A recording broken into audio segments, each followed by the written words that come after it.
So the main things we did for this project was we learned how to use the Connect SDK in order to use Connect hardware to make a Unity game for the physical therapy patients.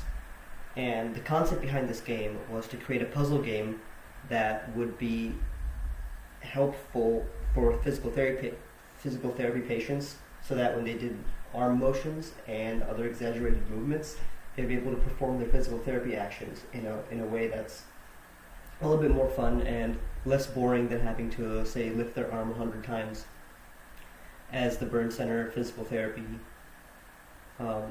currently makes them do.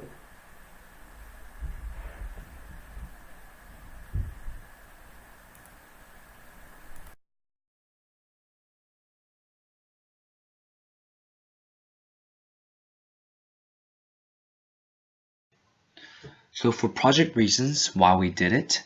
So first off, we started out with gesture tech, which was the original technology that was at the Burn Center, and what we realized when we were messing with the technology and doing some little background research was that the technology was outdated. So what we was running on was on Flash, and Flash games are no longer like supported in 90% of web capable devices.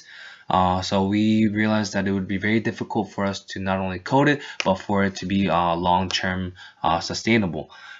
So we realized that we needed a more recent technology that we can work with, and look for more flexibility in terms of creating the games.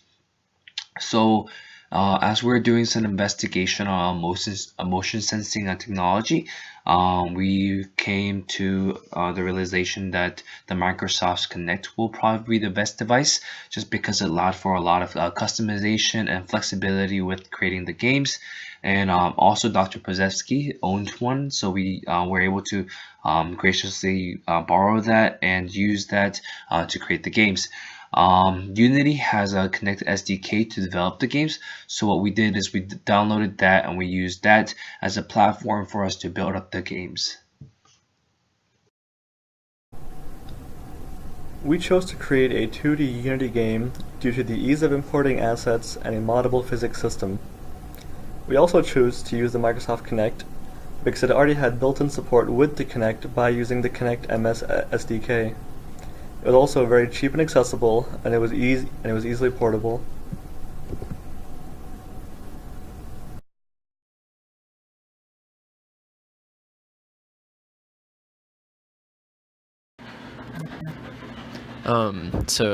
First I want to apologize that I'm not able to be there, and thank you, Dr. Pozevsky, for allowing us to contribute in this way. So I'm going to be talking about some lessons that we learned throughout this project, as you'll be able to see on the PowerPoint. So the first lesson is that Unity is hard, and we kind of learned this the hard way, and that very much relates to that third point as well. Unity is really picky, and it does things in or I guess maybe unique ways that I haven't seen before. And additionally, especially when working with slightly outdated hardware like the Kinect, you kind of get into like weird territory that there's not so much stuff that's out there. Another lesson that we learned was like listen to clients' needs and design to those ends. So kind of when we started, we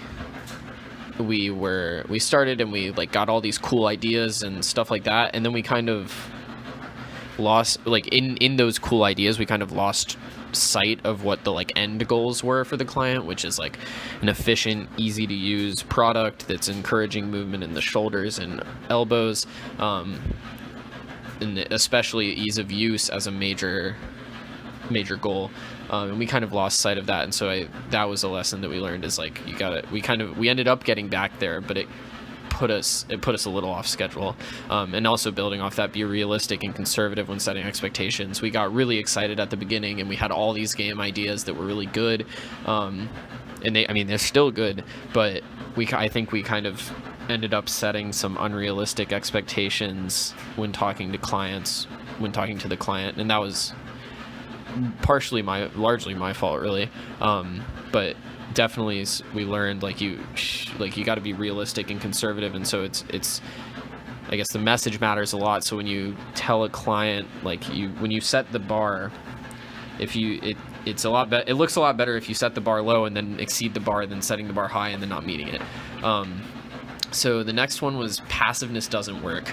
Kind of earlier on in the semester, we would kind of say, yeah, we need to do this, but then maybe not do anything, or like we just kind of had a lot of radio silence, and then toward, like, as the semester progressed, we started to get more into the project, we kind of started to pick up we started to be a little bit more self-starting and like realize, like, you know, like nothing's gonna get done if you don't do it, and so we kind of learned like passiveness doesn't work, and then the last thing was work smart, especially at the beginning, and we learned that not exactly the hard way, but with in choosing hardware to work with. If we had like tried to work, well, we did end up wasting a few weeks, but if we had waited even longer to like switch from the gesture tech to the Connect, it would have been, I mean, really our whole project down the drain. So it was really important, and we learned that like you have to, Dr. Bezefti kind of drilled it into us, but I think our group especially learned it, that you really have to, in that requirements phase, you really got to be on top of your stuff, and mistakes made there are really costly.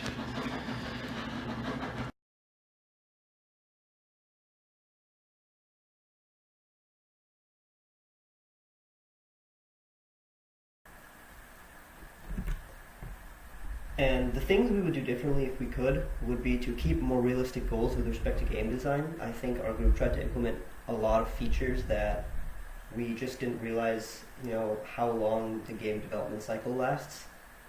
And so I think it is important to keep a realistic vision of exactly what we can achieve.